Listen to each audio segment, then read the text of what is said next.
Assalamualaikum warahmatullahi wabarakatuh. Dalam episode 67 ini, saya akan membahas melalui tema meluruskan pemahaman masa kegelapan Islam. Bahwa penyebutan kemunduran peradaban Islam atau kemunduran gerakan intelektual Islam dengan menggunakan istilah abad kegelapan bagi abad pertengahan Islam itu mengundang masalah baru ketika di cross check dengan realitas yang telah berkembang pada saat itu.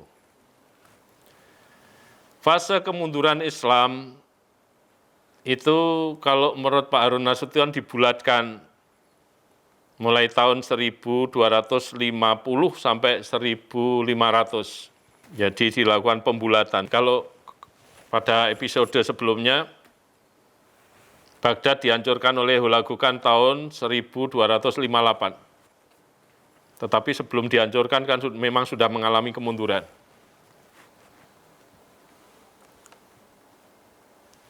Tetapi pada rentang tahun ini, itu terjadi peristiwa yang sangat spektakuler karena Bizantium ditaklukkan oleh Muhammad Al-Fatih itu pada tahun 1453 atau pertengahan abad 15.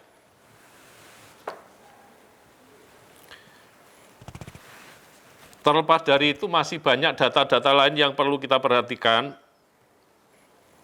Misalnya Pak Profesor Syafiq Amuni menyatakan bahwa menyebut abad pertengahan Islam sebagai abad kegelapan sebenarnya mengandung persoalan. Ternyata pada masa itu tetap ada dinamika yang terekam dalam berbagai bentuk tulisan, termasuk karya sejarah. Hanya ada beberapa kondisi yang menandai redupnya peradaban Islam pada masa itu.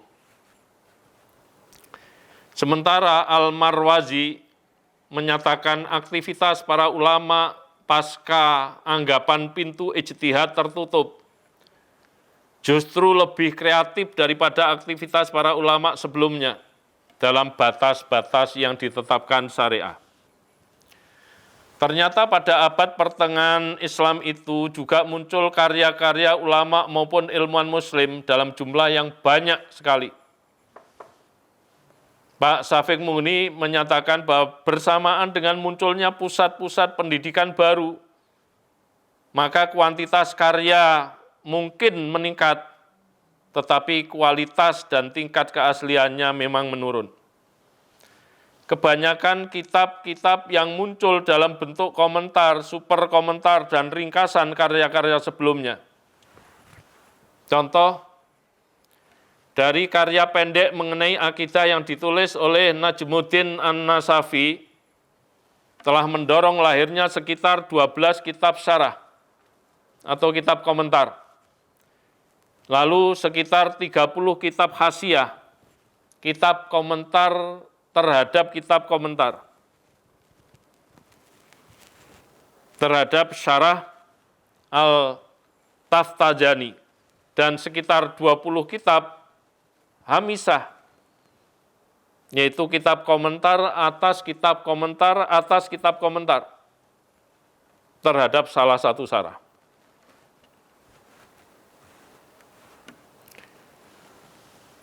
Sehingga kalau dihitung, satu kitab ini memancing timbulnya 62 kitab.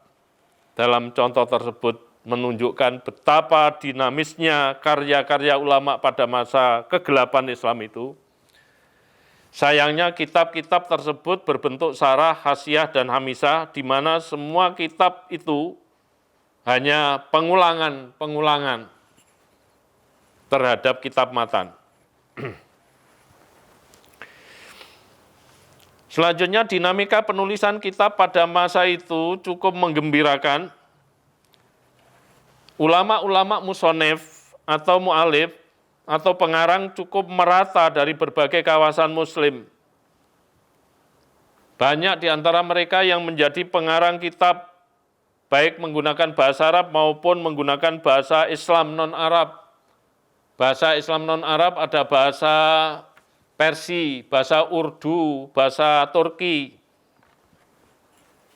Sehingga ada kitab-kitab yang ditulis di samping berbahasa Arab, juga ada kitab-kitab yang ditulis berbahasa Persia, ada kitab-kitab yang ditulis bahasa Urdu, dan ada kitab-kitab yang ditulis dengan bahasa Turki. Mestinya kitab-kitab yang ditulis menggunakan bahasa Melayu ini juga mestinya masuk dalam rumpun bahasa Islam non-Arab mestinya. Selanjutnya pada abad yang disebut abad kegelapan Islam itu juga masih ditemukan pemikiran kreatif dan praktis untuk kepentingan kerja. Ihsan Mas'ud menyatakan atau melaporkan bahwa abad pertengahan Islam juga meninggalkan warisan yang kuat dalam ilmu terapan. Sifat Islam dan energi sebuah kerajaan baru berarti ada banyak pemikiran kreatif dan praktis yang bekerja. Sementara Al-Hasani memperkenalkan kepada dunia beberapa pencapaian teknik Al-Jazari, seorang insinyur Turki abad ke-13 yang meliputi engkol, poros hubungan, dan piston bolak-balik. Semua komponen ini penting dari mesin mobil modern dan banyak lagi. Laporan Mas'ud ini menolak pandangan atau penilaian bahwa abad kegelapan Islam itu penuh dengan kejumutan, stagnasi, dan ketertinggalan, sehingga tidak ada kreativitas sama sekali. Realitasnya ada bukti-bukti konkret, telah lahir karya-karya teoritis yang melimpah, dan karya praktis dalam otomotif dan lainnya. Pada masa itu bermunculan para ulama, sastrawan, ilmuwan, dan sejarawan. Ulama yang muncul antara lain Al-Baidawi, Al-Khilli, Ibnu Taimiyah, Al-Taftazani, Al-Jurjani, Ad-Dawami, As-Suyuti, dan An-Nafasi. Sastrawan yang muncul pada saat itu adalah Al-Khilli, Sa'di, Syafi'uddin, Hafid, Jami', dan Kasifi. Ilmuwan yang muncul pada saat itu adalah Nasruddin At-Tusi, Jamshid Al-Kasi, Ibnu Nafis, Qutbuddin As-Siraji, Kamaluddin Al-Farisi, dan Ulugh-Beg.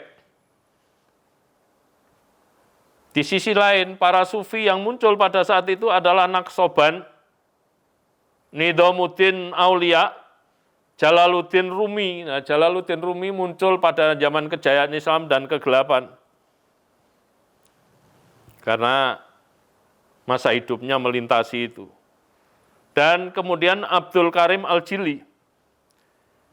Di kalangan sejarawan Muslim yang muncul pada saat itu adalah Ibnu Khaldun, Yahya Abu Zakaria, Ibnu Khalikan, Kusru, Al-Makriji, dan Al-Qasandi. Nah, di sini yang disebut secara umum sebagai abad kegelapan Islam itu ternyata ada nama-nama besar, yaitu antara lain Ibnu Taimiyah, Nasiruddin At-Tusi, Qutbuddin As-Siraji, Jalaluddin Rumi, dan Ibnu Khaldun.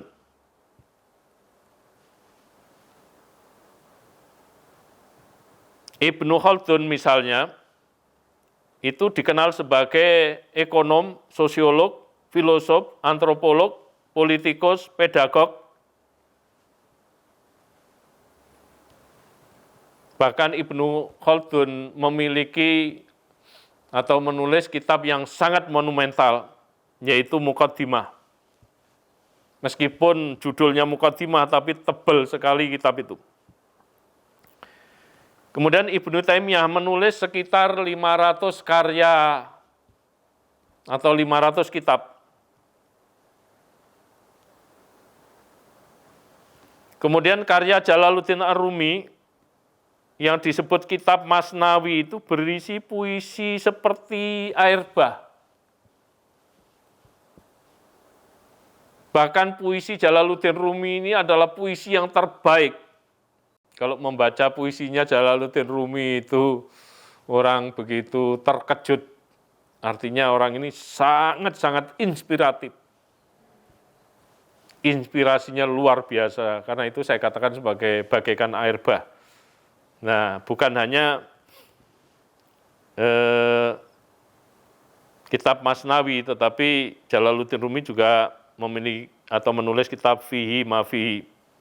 Dan Jalaluddin Rumi itu dikenal sebagai seorang penemu teori evolusi ya, yang berbeda jauh dengan teori evolusinya Charles Darwin. Bagaimana dalam episode yang lalu pernah saya sampaikan teori evolusinya Jalaluddin Rumi. Kemudian Qutbuddin Shirazi menemukan metode baru untuk menghitung gerakan planet yang disebut Koppel Tusi atau Tusis Koppel. Jadi dengan data-data semacam itu sebagai percontohan saja, maka memang perlu kita luruskan kembali tentang masa kegelapan Islam itu yang dianggap mandek jegrek, tidak memiliki kreativitas sama sekali, itu sebenarnya tidak benar. Tetapi bahwa kalau menyangkut kualitas barangkali memang ya mengalami kemunduran. Karena banyak kitab yang ditulis itu berupaya pengulangan-pengulangan, ya, sehingga kurang strategis. Tetapi dari sisi kuantitas boleh jadi malah lebih produktif, lebih banyak daripada yang dihasilkan periode sebelumnya dalam kurun yang sama. Demikian saya akhiri. Wallahul muwaffiq ila aqwamit thoriq. Assalamualaikum warahmatullahi wabarakatuh.